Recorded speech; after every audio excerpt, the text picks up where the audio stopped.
recomeçar também faz parte da história. Há momentos onde a gente pode vir a passar por um processo, algumas interrupções, e você precisa recomeçar, e recomeçar faz parte da história. Eu leio hoje com você uma história muito conhecida, que se encontra em Gênesis capítulo de número 26. Se acompanhe comigo, por favor, na projeção, o verso de número 26, o verso de número 18, do capítulo 26 de Gênesis. Recomeçar faz parte da história.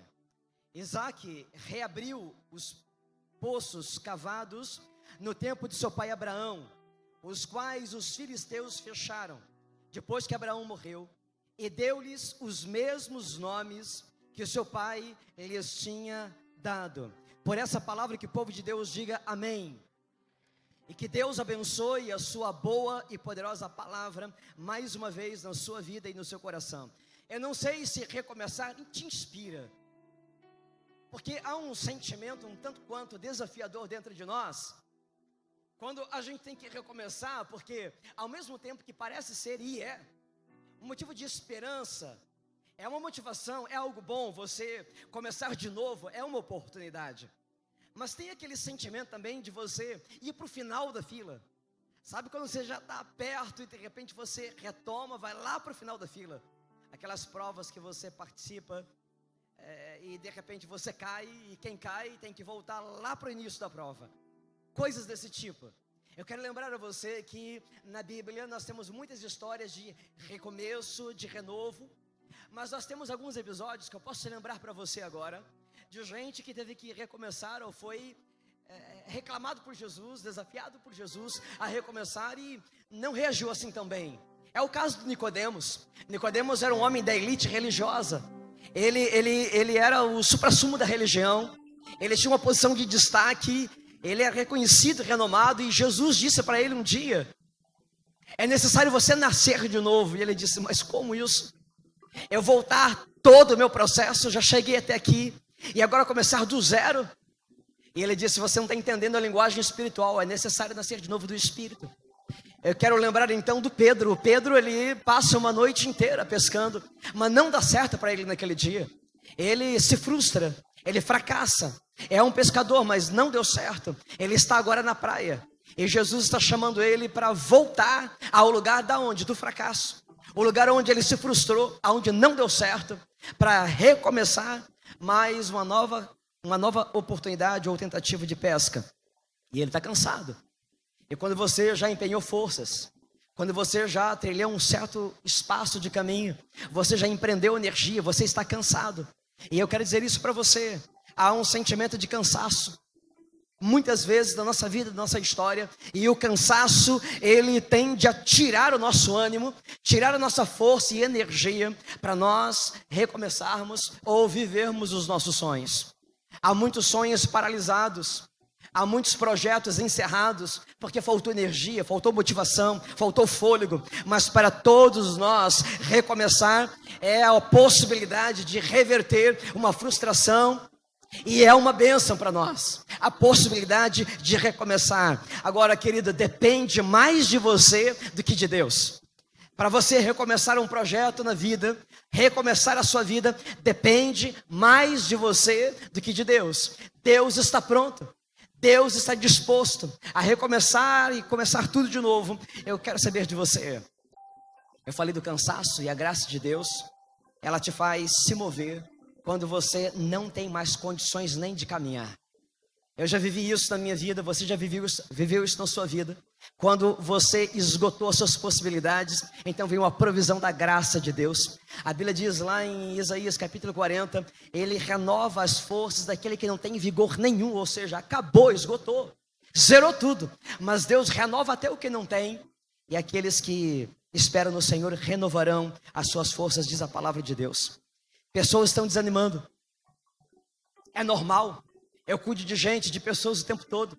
Recebo do gabinete, encontro na vida. As pessoas estão desanimando. Geralmente o desânimo vem, o abatimento vem num tempo específico da vida. É na luta, é na prova, é no desgaste. É quando os dias são difíceis, quando as lutas se estabelecem. É nessa hora aí que nós desanimamos.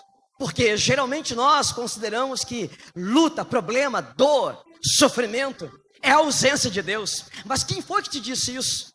Não está escrito na Bíblia que dor, sofrimento, luta, dificuldade é a ausência de Deus. Para muitas pessoas, fornalha é a ausência de Deus, deserto é a ausência de Deus. Mas veja, os heróis da fé, eles se tornaram protagonistas da história, referências da história, porque passaram por traumas profundos. Todos os heróis da fé se tornaram heróis da fé, porque eles precisaram vencer o desânimo, o cansaço, o trauma, o abatimento, a dor, o sofrimento. Bem, hoje eu quero lembrar um pouquinho da história de José, só para abrir um parênteses para você, ilustrativo. O José tem um governo admirável. Que governante foi o José? E você o admira, mas eu lhe pergunto, quem deseja passar pelas coisas que ele passou? Por exemplo, prisão, rejeição, ele foi esquecido, ele foi injustiçado, ele foi humilhado, para depois ser estabelecido sobre o governo. Cada circunstância contrária da vida de José tentava negar os sonhos que esse menino tinha desde pequeno, mas havia dentro dele uma palavra de Deus. Querido, compreenda, as circunstâncias, as situações, as pessoas, os irmãos de José, as circunstâncias contrárias na vida de José, queriam matar o sonho do José, mas dentro do José havia uma palavra de Deus afirmando, eu não esqueci de você. Escute, querido, o seu futuro tem muito mais a ver sobre como você está do que como as coisas estão. Não é sobre a realidade de como as coisas estão, mas é como você está. O seu nível de fé, de confiança em Deus, a sua disposição de permanecer e de lutar é que determina o seu futuro. E não como as coisas estão, mas como está o seu coração. Deus não mudou, querido. Os cenários mudam, as circunstâncias mudam. A história muda, mas Deus é o mesmo ontem, hoje e Ele será para sempre. O problema é que nós queremos ser poupados daquilo que nem mesmo Jesus foi poupado. Nós não queremos passar por dor, sofrimento, dificuldade na vida. Pedimos para que Deus nos livre disso, fugimos disso. Mas quando você olha para Jesus, Ele foi humilhado, Ele foi desprezado, traído, Ele foi exposto, ferido, envergonhado, as suas vestes foram rasgadas e ele ficou nu, ele foi maltratado, ele foi moído, ele morreu, mas ao terceiro dia ele ressurgiu dentre os mortos e Deus o trouxe de volta. Eu quero que você pense nisso, querido. Não importa a circunstância, a situação, chega uma hora em que Deus diz, chega, não haverá mais sofrimento nem dor para você e Deus te traz de volta. Você se anima com isso? Deus sempre nos traz de volta. Deus não nos permite estar no vale para sempre, no deserto para sempre, na tempestade para sempre. Tem uma hora em que Ele nos traz de volta. Nada é definitivo. Deus trouxe Jesus de volta. E então, querido, essa é a glória da igreja e do evangelho, porque Deus lhe deu um nome que está acima de todo nome, para que diante desse nome, todo joelho, língua, se dobre diante dele e confesse que Jesus Cristo é o Senhor, para a glória de Deus Pai, porque Deus o exaltou acima de todo nome. Agora, querido, eu quero trazer isso para a sua experiência. E você vai levantar a mão aí quando eu perguntar se isso tiver a ver com você. Quantas pessoas que estão aqui, um dia, já passaram por enfermidade? Levanta a mão. Você que já enfrentou enfermidade, permaneça com a sua mão levantada. Eu quero dizer para você, Deus te deu autoridade para dar um testemunho. Deus te deu condições e te capacita por intermédio da sua experiência de cura. Agora, a testemunhar isso para as pessoas que precisam de cura. Quem aqui já passou por algum problema de desemprego e crise financeira, levanta a mão só para eu saber. Deus te deu autoridade para que você então possa falar sobre fé, para que pessoas saibam que há um Deus que é provedor no meio da escassez, da dificuldade e da prova. Você já viveu alguma crise no seu casamento? Levante a sua mão. Deus te dá autoridade para que você então possa falar sobre restauração, sobre renovo da sua vida, sobre a vida de outras pessoas. O problema é que nós estamos tão preocupados com a estética, Nós estamos tão preocupados com a estética da nossa vida que nós encobrimos as nossas marcas. Nós escondemos as nossas feridas, nós escondemos as nossas cicatrizes. Não queremos que as pessoas vejam que nós trazemos conosco marcas da vida, mas as suas cicatrizes não representam a sua vergonha. As suas cicatrizes não são motivos de vergonha. As suas marcas da vida são memoriais dos milagres de Deus. Cada cicatriz, cada marca representa uma história que você viveu com Deus. Imagine que você estivesse contemplando um vaso caro, um vaso que você admira e você se interessou por ele e pergunta: quanto custa esse vaso? E alguém diz: R$100 aqui. Uau, caro demais. Mas esse vaso aqui, ele é importado e ele foi feito, é uma peça exclusiva e única, é de grande valor. Mas eu não posso pagar isso, né? Eu não tenho dinheiro para isso. E a pessoa então vai devolver para o seu lugar e de repente escorrega da mão da pessoa. E aquele vaso de R$100 aí caiu no chão e já era. Perdeu o valor? Sim ou não? Perdeu o valor. Quem que vai pagar agora por um vaso todo quebrado e estilhaçado? Ninguém paga. Sempre foi assim.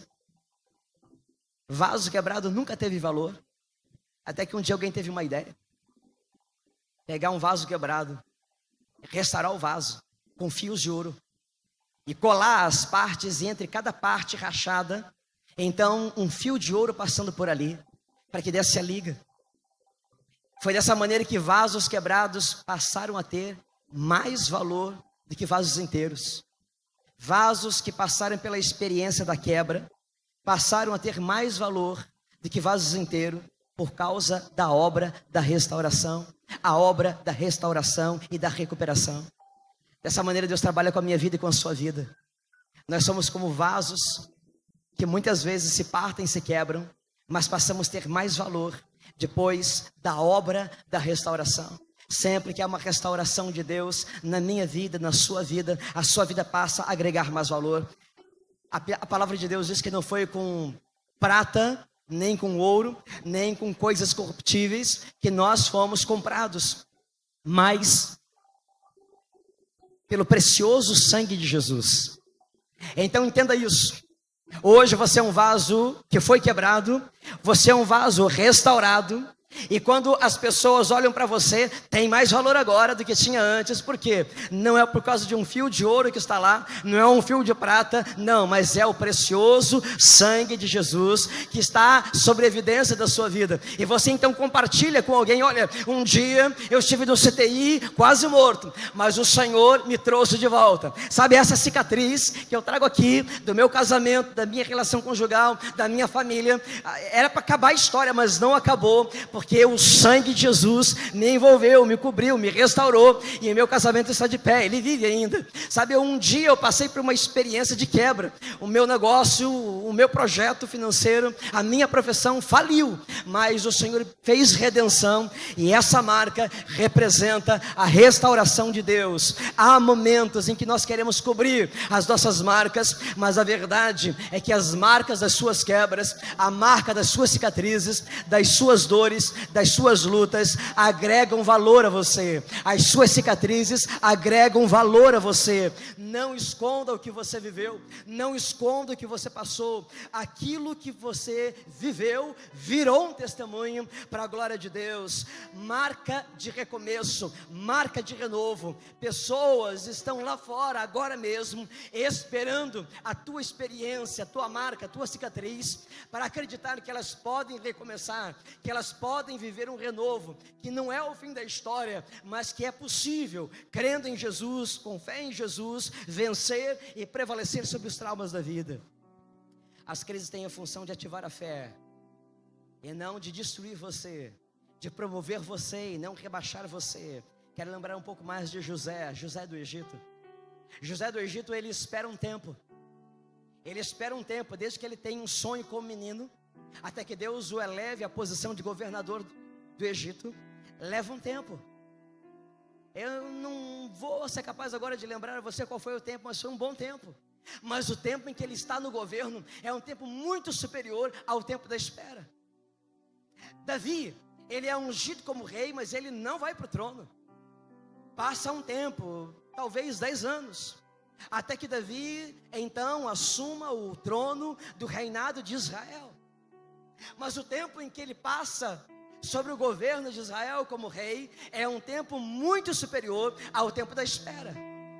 Jesus, ele espera 30 anos, até que ele então cumpra o seu ministério, realize o seu ministério, e o seu ministério foi de 3 anos. Bom, e parece que em Jesus as coisas não funcionam do mesmo jeito que funcionou com José. Parece que Jesus não funciona do mesmo jeito que funcionou com Davi, porque todos os outros tiveram um tempo de governo, de reinado muito superior ao tempo da espera. Mas Jesus esperou 30 anos, e então ele vai realizar o ministério apenas em 3 anos. Mas em Jesus nós temos a mais poderosa mensagem, de que a vida, ela não termina na morte, porque Jesus foi levantado dentre os mortos, ele ressurgiu, ressuscitou, está sentado à destra de Deus, e a palavra de Deus diz que o seu trono, o seu governo não terá fim. De geração em geração ele reina como Senhor dos senhores, como Rei dos reis. Nada pode interferir no reinado eterno de Jesus. Ele está lá estabelecido como sumo sacerdote, e ele continua realizando o seu ministério. Então não basta desejar milagres, você precisa saber aonde eles nascem. Milagres nascem na crise, milagres nascem no ambiente da crise, mas é nessa hora em que Deus exalta o seu poder. Queridos, passei por processos da minha vida, nem sei se eu posso dizer se eu passei, estou passando, e eu vivi uma experiência por esses dias. Alguém me encontrou, e eu estava ouvindo uma conversa, eu entrei na conversa, e essa pessoa estava falando sobre projetos de sonorização de igreja. Aí eu me interessei muito, não só porque eu gosto, mas porque essa igreja acabou de mudar para cá, e nós estamos com um problema.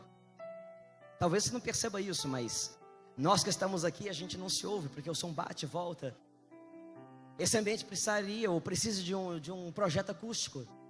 Acabamos de mudar, nós não temos condições de fazer isso. Eu me interessei pela conversa, e aí essa pessoa começou a dizer que trabalhava com isso, e nós começamos a conversar. Aí ela disse: então eu vou lá na sua igreja, dar uma olhada na sua igreja, fazer uma análise. Aí quando ele veio para esse lado, eu já fiquei um pouco mais preocupado, porque não é tempo. Mas ele se aproximou de mim para falar sobre isso, e eu disse: olha, aqui não é o nosso momento, acabamos de mudar e nós não temos condições agora. Ele voltou a falar comigo, dizendo assim: pastor, eu ouvi falar sobre a sua história, eu vi sobre uma grande repercussão que andou por aí, e eu quis conhecer o senhor, e por isso eu me aproximei. Eu quero que o senhor saiba de uma coisa: Deus tem testificado no meu espírito acerca da sua vida, acerca do seu ministério, da sua liderança. Eu tenho visto Deus sobre a sua vida. E ele continuou falando sobre o projeto dele, disse: eu gostaria de ir lá na sua igreja para fazer uma avaliação. E eu disse: olha, tem uma parte da história que você ainda não entendeu. E eu contei abertamente sobre a nossa situação financeira. Então ele disse: olha, o projeto da sua igreja, pelas dimensões, em torno de 50 a 60 mil reais. Mas é um projeto que vai dar uma acústica para a igreja de cinema, e vai evitar com que o calor do teto desça para a igreja, porque é termoacústico. Então vai reduzir em 50%. E vai pegar as paredes também, e vai fazer um isolamento, uma blindagem na sua igreja, qualidade de som, e ao mesmo tempo uma igreja mais fresca. Eu disse: ótimo, um sonho. Porque ele começou a falar do processo, e é muita tecnologia. E ele disse: pastor, olha, você não está entendendo, eu sou dono de uma fábrica de celulose, e eu sou dono da maior empresa de sonorização do país. Diga para a sua igreja que a sua igreja será abençoada. Ela ganhou o projeto de sonorização.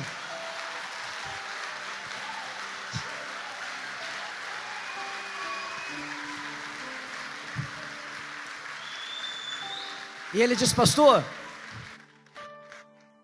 o ministério da sua igreja alcançou a minha vida de longe. Eu ouvia falar do ministério da sua igreja e do seu ministério de longe, por isso eu vim aqui. A sua igreja tem feito diferença no reino de Deus. A sua vida tem feito diferença no reino de Deus. Sobre as coisas que andam falando por aí não me interessa, porque o Espírito de Deus tem testificado no meu coração.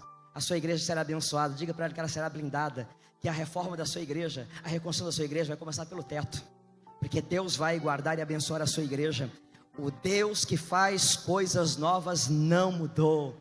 A vergonha de ontem será de dupla honra amanhã. As dúvidas de ontem se tornam as convicções de agora. Aquilo que um dia foi o final da história se transforma no maior testemunho das nossas vidas, porque Deus é fiel, porque Deus está trabalhando em nossa história. Recomeços, queridos, recomeços. Recomeçar faz parte da história. A Bíblia fala de recomeço o tempo todo. E agora que eu quero falar de Isaac com você. Isaac planeja deslocar-se para o Egito, porque ele ouviu dizer que lá nas margens do rio Nilo havia provisão, havia fartura, havia bênção. Num tempo de seca, num tempo de escassez, num tempo de miséria, havia fertilidade. Então ele dizia: para lá que eu vou.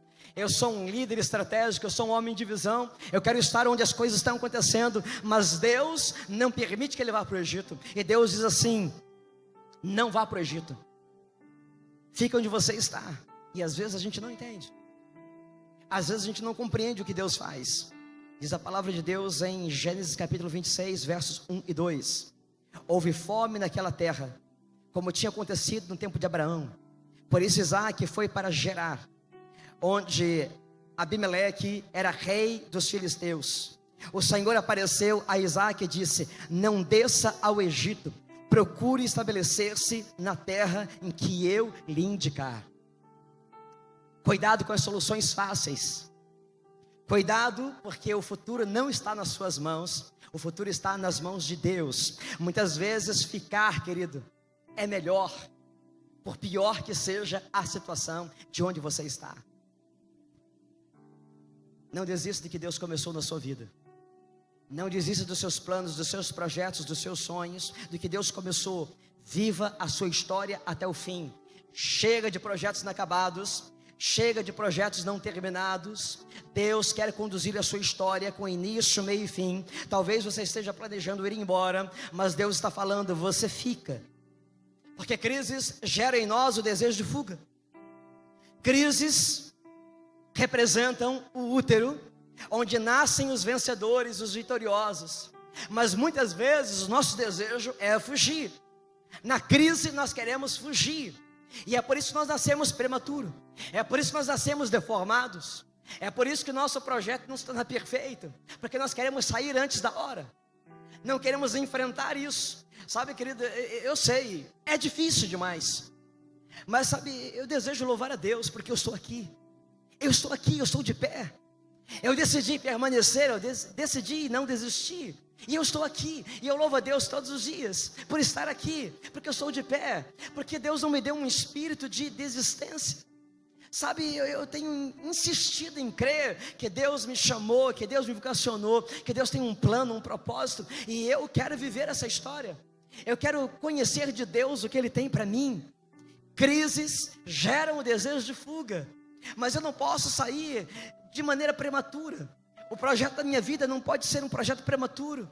Os vencedores nascem do útero da crise, e eu quero viver os projetos de Deus, mas para isso eu preciso de obediência ao Senhor. E você também. Recomece em obediência. Leia comigo aí Gênesis capítulo de número 26, verso 3.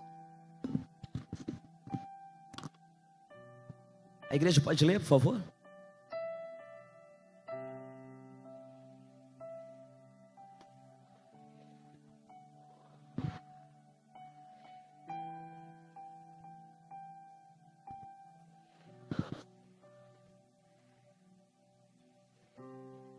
Verso 3: permaneça nesta terra mais um pouco, e eu estarei com você e o abençoarei, porque a você e aos seus descendentes darei todas essas terras e confirmarei o juramento que fiz a seu pai Abraão.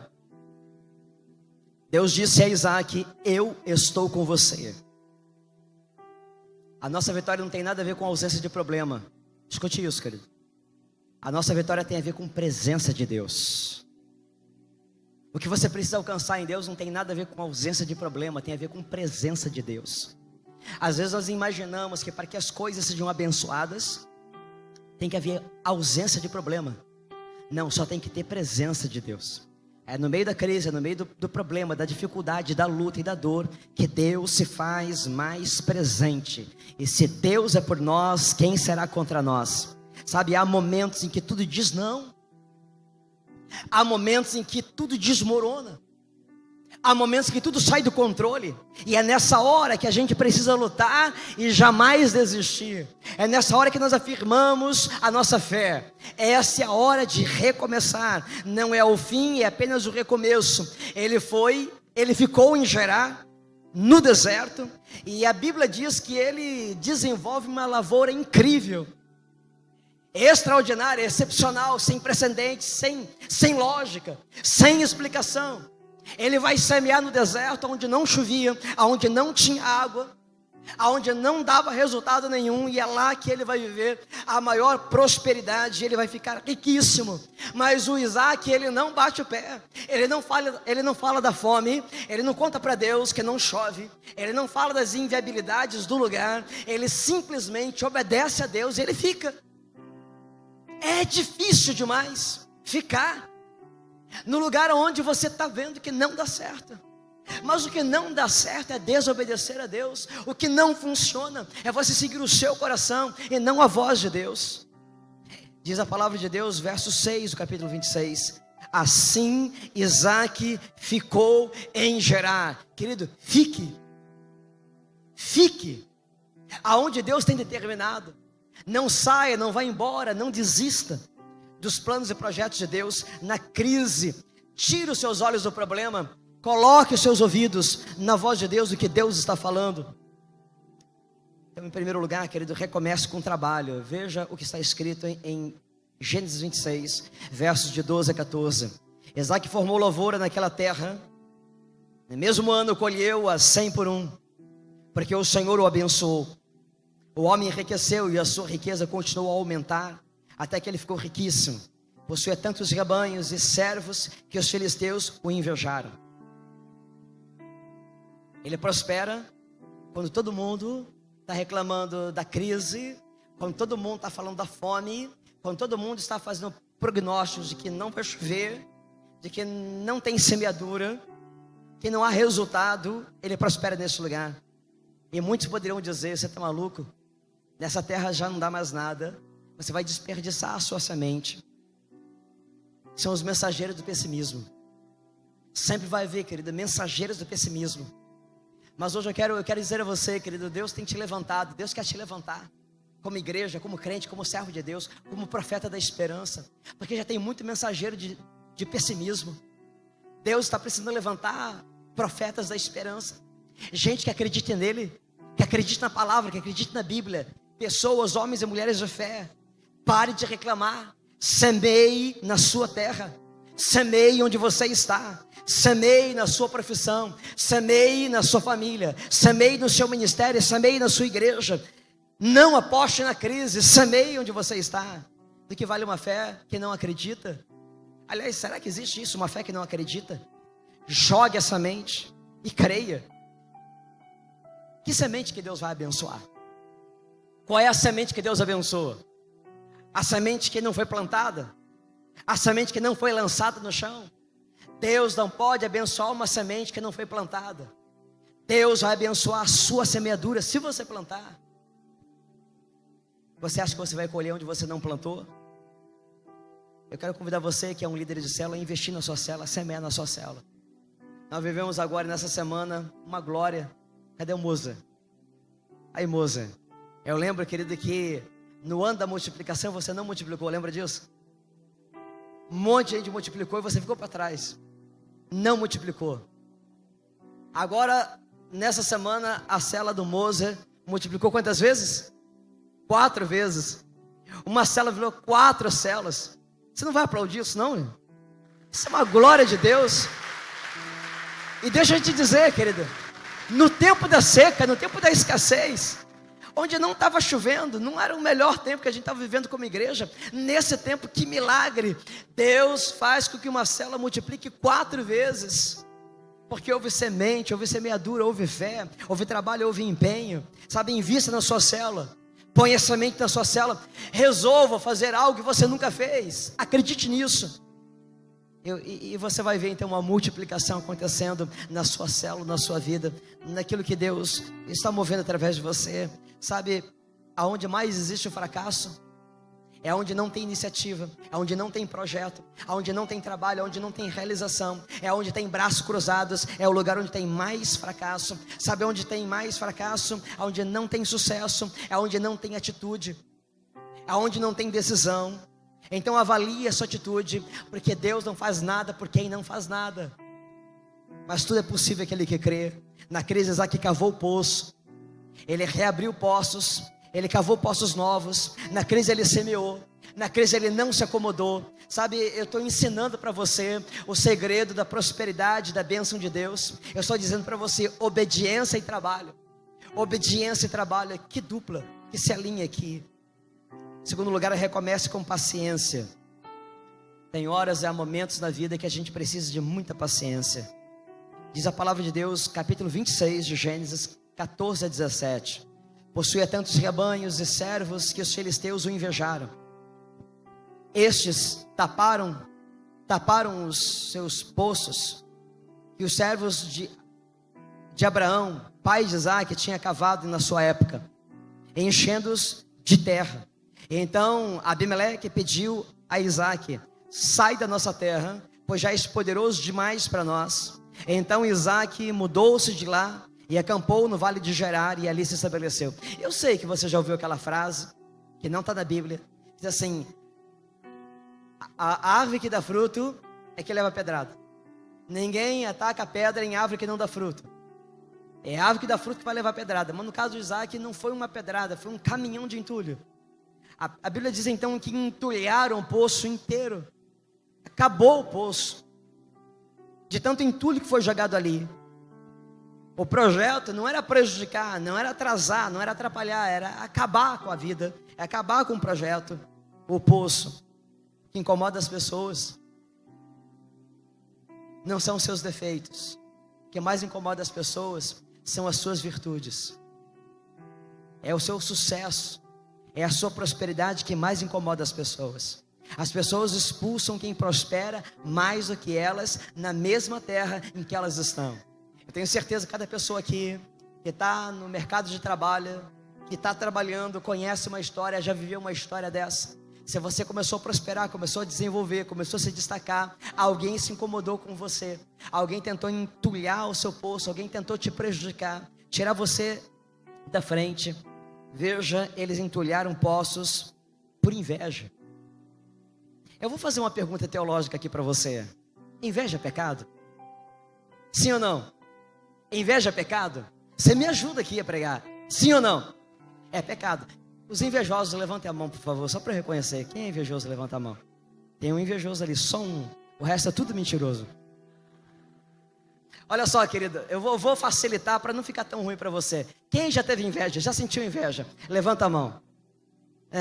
Mesmo ajudando, tá difícil, né, você confessar. Deixa eu dizer, eu vou brincar um pouco com isso aqui, porque às vezes nós temos uma dificuldade muito grande. A gente admitir que nós somos humanos. Admitir que a gente sente as coisas, que a gente tem inveja. Sabe, será que só eu sinto aquela coisinha ruim aqui dentro? Aquele negocinho que incomoda, tá tudo bem, mas de repente tem um negócio me incomodando aqui, que eu não estou me sentindo bem aqui por dentro, sabe? Todos têm, de repente, alguma coisa que sonha ter e que não pode ter. Pior ainda se você já teve aquilo e você teve que devolver para o lugar. Sabe, você pega, admira e coisa e tal, e de repente você tem que devolver para o lugar. Como dói isso, como é difícil isso. Mas, de repente, alguém está passando ali e tem aquele negócio que você queria.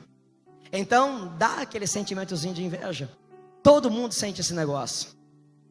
Nós precisamos aprender a admitir e reconhecer que esses sentimentos passam pelo nosso coração. Ainda que eles não possam nos dominar, é verdade. Nós, às vezes, desejamos coisas que nós não podemos ter. Sofremos com isso. Sofremos e passamos por esse sentimento. A Bíblia está dizendo que, por inveja, Por inveja, os poços de Abraão foram fechados, foram entulhados. Às vezes somos nós que fazemos isso. E às vezes são as pessoas que fazem isso com a gente. Isaac não briga. O que Isaac faz, ele trabalha. Ele prefere sofrer o dano do que entrar na briga. Ele é um homem manso, mas de bobo ele não tem nada. O Isaac, ele toma uma decisão. Ele diz, no lugar de eu entrar na briga, eu vou entrar no trabalho. Enquanto eles estão me invejando, enquanto eles estão trabalhando contra mim, eu vou trabalhar ao meu favor. Eles vão tapar um poço, eu vou lá e abro outro. E assim ele foi fazendo, eu abro um novo poço. E ele foi prosperando em cada lugar, em cada momento, em cada ambiente, porque ele nunca se permitiu ser paralisado por aquilo que os outros estavam fazendo. E isso sempre o inspirava, o motivava a fazer algo mais para que ele prosperasse, para que ele crescesse e desenvolvesse. Não perca tempo da sua vida brigando com as pessoas, mas dedique o seu tempo trabalhando em favor da sua vida, em favor da sua família, em favor do reino de Deus. Ninguém tira a prosperidade da sua vida. Tiram as suas coisas, mas não tiram a sua prosperidade. Tiram algo de você, mas não tiram a sua bênção. A bênção de Deus da sua vida, ninguém tira, ninguém rouba. Porque é Deus quem provê, é Deus quem abençoa, é Deus quem sustenta. Então, ainda que algo se levante contra você, permaneça trabalhando, permaneça lutando, permaneça se dedicando ao Senhor. Isaías 43, 18 e 19 diz: esqueçam o que se foi, não vivam no passado. Vejam, estou fazendo uma coisa nova. Ela já está surgindo. Vocês não percebem? Até no deserto vou abrir um caminho e rios no ermo. Isaías 43, versos 18 e 19. O melhor da sua vida, querido, ainda está chegando. O melhor da sua vida está chegando para você. Você ouviu isso, querido? O melhor da sua vida ainda está chegando. Está chegando sobre a sua vida o melhor da sua vida. Não importa as circunstâncias do hoje, nem do agora, porque o melhor de Deus ainda está chegando na sua vida. Gênesis 26, 26 e 28. Por aquele tempo, veio a ele Abimeleque de Gerar, em Alzate, seu conselheiro pessoal, de Ficol, o comandante dos seus exércitos. Isaac lhes perguntou, olha a pergunta: por que me vieram ver? Uma vez que foram hostis e me mandaram embora. E eles responderam: vimos claramente que o Senhor está contigo, por isso dissemos: façamos um juramento entre nós, queremos firmar um acordo contigo. Os mesmos caras que perseguiram o Isaac, os mesmos caras que se levantaram contra ele, tentaram destruí-lo, entulharam seus poços, agora estão voltando e dizem: estou vendo que você é abençoado, estou vendo que Deus está com você. E o Isaac diz: que papo é esse?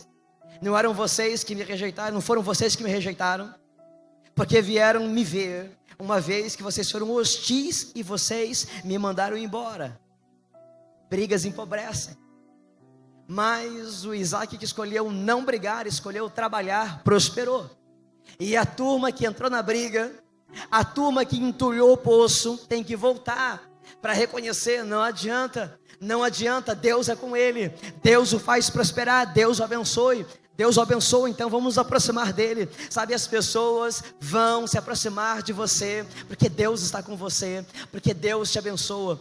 Quero dizer uma coisa para você, querida: as pessoas vão se aproximar dessa igreja, desse ministério, porque Deus está aqui. E as pessoas vão querer estar aqui, vão querer estabelecer alianças aqui, porque Deus está neste lugar. Nós não somos pessoas de briga. A nossa escolha não é briga, é trabalho. A nossa dedicação é cavar poços e abrir novos poços, gerar vida, para que pessoas encontrem resposta de Deus. Quando eu estou brigando, eu não estou trabalhando. Quando eu estou cavando o meu poço, quando eu não estou cavando o meu poço e eu estou me distraindo, eu desvio o meu foco daquilo que pode me suprir, daquilo que pode me sustentar, me prover, me alimentar, e eu perco a minha força com aquilo que não gera nada. Quantas contendas em redes sociais, quantas pessoas perdendo tempo em redes sociais, em contendas. Vale a pena? Sabem quantas pessoas às vezes estão trabalhando num destino, numa direção de destruição? Trabalhe você num destino, numa direção de construção, da edificação do reino de Deus. Você não vai me ver em rede social, você vai me ver jogando a rede, lançando as redes para uma pescaria, para uma colheita, para um resultado de almas para Jesus. Gênesis capítulo 26, 18 a 22, leia comigo. Isaac reabriu os poços cavados no tempo de seu pai Abraão, os quais os filisteus fecharam, depois que Abraão morreu, e deu-lhes os mesmos nomes que seu pai lhe tinha dado. Os servos de Isaac cavaram no vale e descobriram um veio de água, mas os pastores de Gerar discutiram com os pastores de Isaac, dizendo: a água é nossa. Por isso Isaac deu o poço o nome de Ezeque, porque discutiram por causa dele. Então os seus servos cavaram outro poço, mas eles também discutiram por causa dele. Por isso chamou Sitna. Isaac mudou-se dali, cavou outro poço, ninguém discutiu por causa dele, e deu-lhe o nome de Reobote, dizendo: agora o Senhor nos abriu espaço e prosperaremos na terra. Sabe, querido, desentulhar o poço significa fazer um esforço para ter acesso a alguma coisa que já era seu, a alguma coisa que já era meu, mas foi entulhado, e agora eu preciso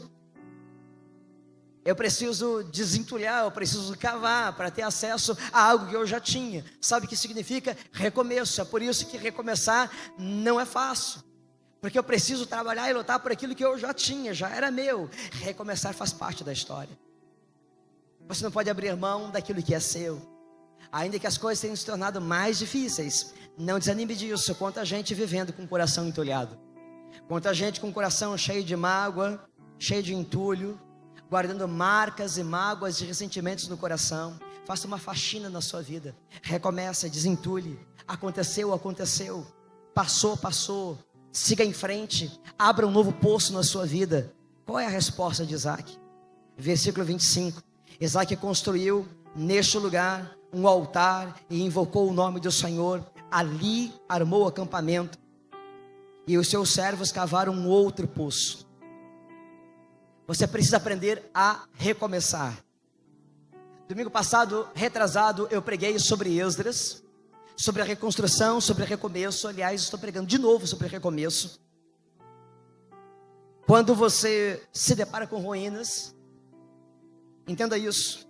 A questão não são como as coisas estão, mas como está o seu coração. Tudo pode estar arruinado e acabado, mas se o seu coração está bom, está bem, então você é capaz de começar uma nova história na sua vida. Você precisa levantar agora um altar em resposta a Deus. Quero trazer você de volta ao final dessa mensagem ao contexto de Esdras, que eu preguei há 2 semanas atrás. Esdras 3 diz que antes do templo ser reconstruído, do mesmo jeito que agora o Isaac está levantando um altar a Deus, um altar ao Senhor, lá atrás o Esdras, antes da obra da reconstrução, ele junta os sacerdotes, ele reergue o altar que estava em ruínas. O templo é o alvo. O projeto é reerguer o templo que fora destruído. Mas para que o templo pudesse ser reerguido, a primeira providência, ela é espiritual, ela não é material. Então ele vai reerguer o altar. E como o altar foi reerguido, o templo então será reerguido. Antes da restauração, da reconstrução das coisas, o altar precisa ser refeito. O altar da adoração precisa ser reerguido. Antes de Deus restaurar qualquer coisa na sua vida, a sua vida é o alvo principal do trabalho de Deus para a restauração. Depois que o altar foi restaurado, o templo foi restaurado, as casas das famílias foram restauradas. Existe poder no nome de Jesus para recomeçar de novo projetos fracassados, desde que o altar da adoração seja colocado em primeiro lugar como prioridade da restauração do que Deus quer fazer. Ministério de Louvor e Adoração, por favor. O que você passou na sua vida não se compara com aquilo que está por vir.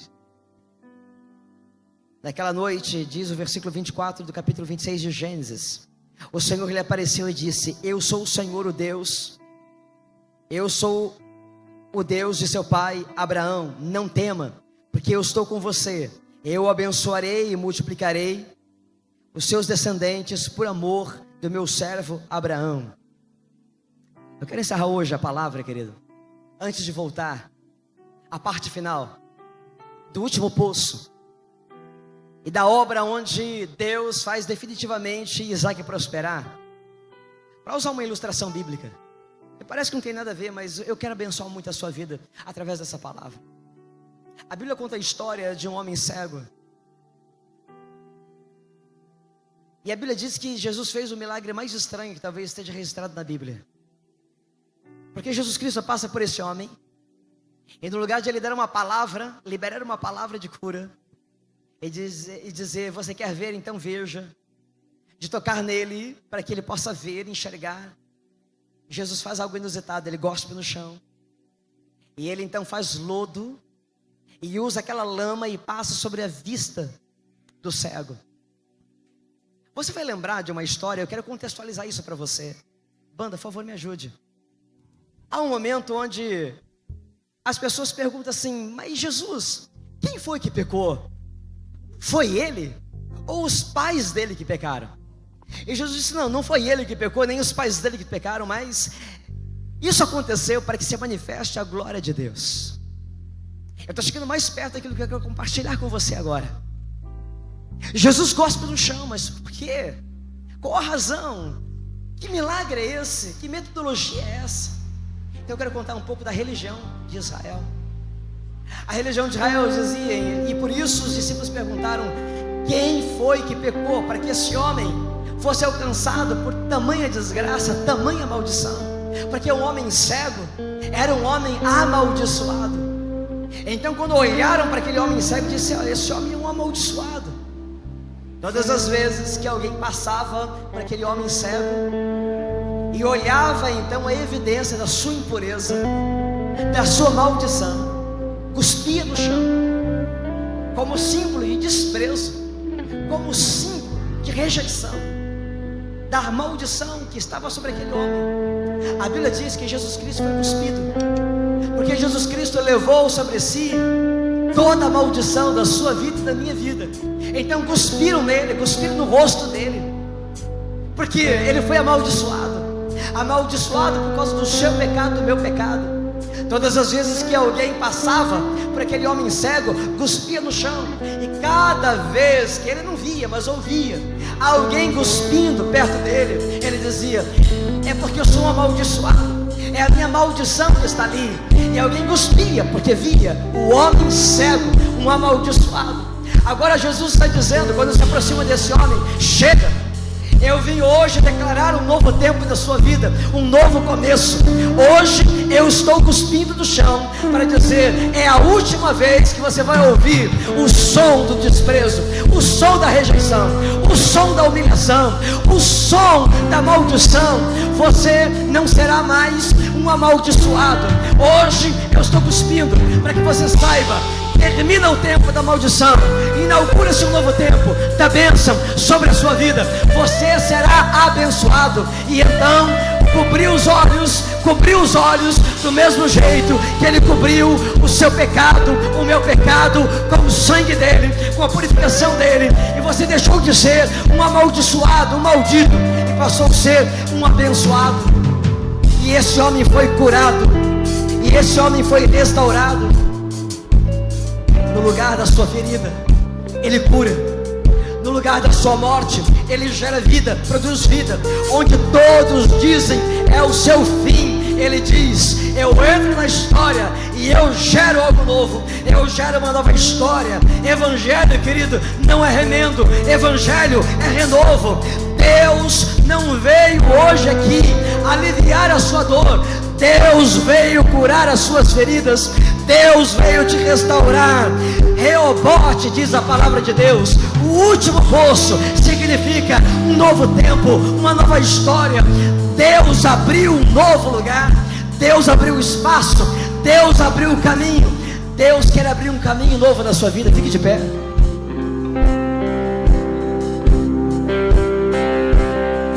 Não há homem que possa impedir o que Deus quer fazer.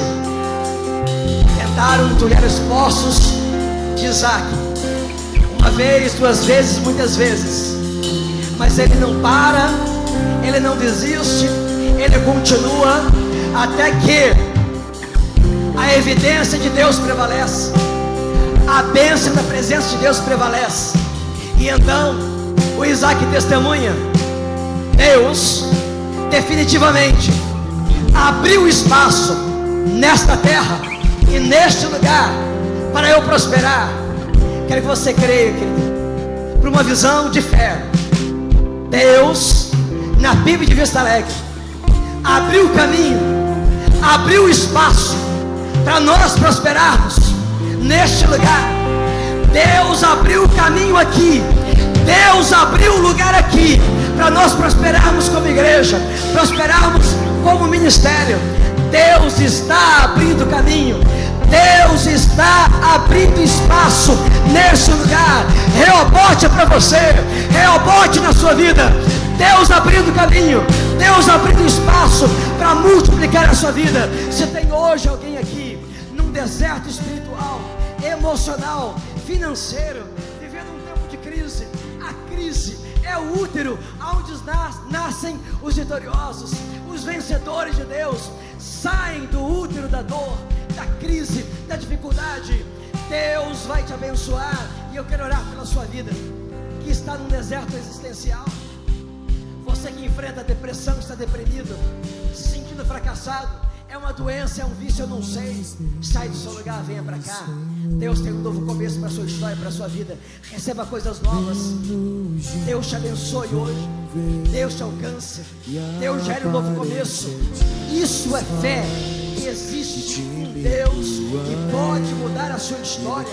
A sua fé não é vista por aquilo que você fala, a sua fé é vista por aquilo que você faz. Faça alguma coisa hoje. Sai do seu lugar, venha à presença de Deus. Deixe Deus abrir um caminho, deixe Deus te dar um novo começo, fazer uma nova história. Sei que eu irei chorar, mas pra refazer tem que se quebrar. Me dá mais uma chance. Alguém nessa noite deseja vir à presença de Deus? Eu quero sai do te seu lugar. seguir. Se você quer aceitar a Jesus, voltar para os caminhos de Deus, voltar para a presença de Jesus. Sabe aquele vaso que não tinha mais nenhum valor? Porque quebrou? Pelo sangue de Jesus, pela obra da restauração, vai ter mais valor agora do que tinha antes. Porque a obra de Jesus é perfeita. Você que deseja receber de Deus uma cura, uma restauração, uma bênção física, emocional, financeira, sai do seu lugar. Você quer viver um renovo com Deus, sai do seu lugar.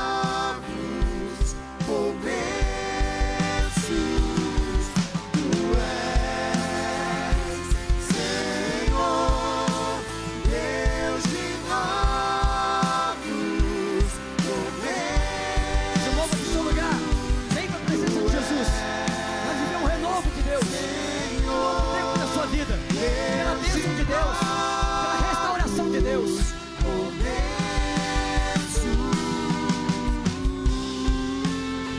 Sai do louvor só um instante, mas estejam comigo, creia nisso, escute isso. Tudo aquilo que tenta parar você se tornará um testemunho. Toda crise se tornando em sua vida um testemunho. Todo medo tornando em sua vida um testemunho. Toda palavra contrária, toda arma forjada, todo levante, toda perseguição, toda afronta, tornando na sua vida um testemunho. Todas as lutas, as crises, as dores, os sofrimentos se tornando um testemunho. A crise não é para te paralisar, não é para te rebaixar, é para te promover, não é para que você pare, é para que você ande de fé em fé, de glória em glória, de vitória em vitória, porque Deus nos faz andar e viver em triunfo. Recomece, Em nome de Jesus, recomece. Recomeçar faz parte da história, não é o fim da história, é um novo começo. Deus é o Deus de novos começos. Vem recomeçar com Jesus. Abra um novo poço, reabra poços entulhados. Tenha esperança. Sai do seu lugar, venha para cá. Quero orar por você, pela sua família, pela sua história, pela sua vida. Junta os pedaços. Não é com fios de ouro, é com o sangue de Jesus que o seu vaso será restaurado. Dupla honra. Senhor, Deus de novos começos, Tu és. Senhor, Deus de novos começos, Tu és. Senhor, Deus de novos começos, Tu és. Senhor, Deus de novos começos. Pai, em nome de Jesus, começa de novo, com mais intensidade, com mais vigor, com mais poder, com mais unção, com mais presença. Começa de novo naquele que crê, naquele que tem a expectativa da fé de sair do seu lugar hoje, para estar diante de Ti. Faz algo poderoso, lindo, surpreendente. O Senhor é capaz de fazer infinitamente mais, contra tudo, contra todos, contra tudo que foi gerado, contra a vida dos seus filhos, teus servos estão aqui. Águas vivas. Numa visão espiritual, enxergamos agora águas vivas que estão fluindo, brotando, para saciar, para suprir, para fazer prosperar os projetos de vida. Em nome de Jesus, ó Deus, que a Tua mão seja o selo da aprovação, que a Tua mão, ó Deus, possa curar, cicatrizar, renovar, restaurar, gerar um renovo. Pai, traz novas expectativas, acende no coração, traz, ó Deus, um vigor novo, um entusiasmo novo, uma motivação nova. Pai, que os olhos possam brilhar, que o coração possa arder e queimar, pela esperança de que o Senhor é capaz de fazer. Não importa que o homem faça, não importa que as pessoas façam, importa o que o Senhor vai fazer.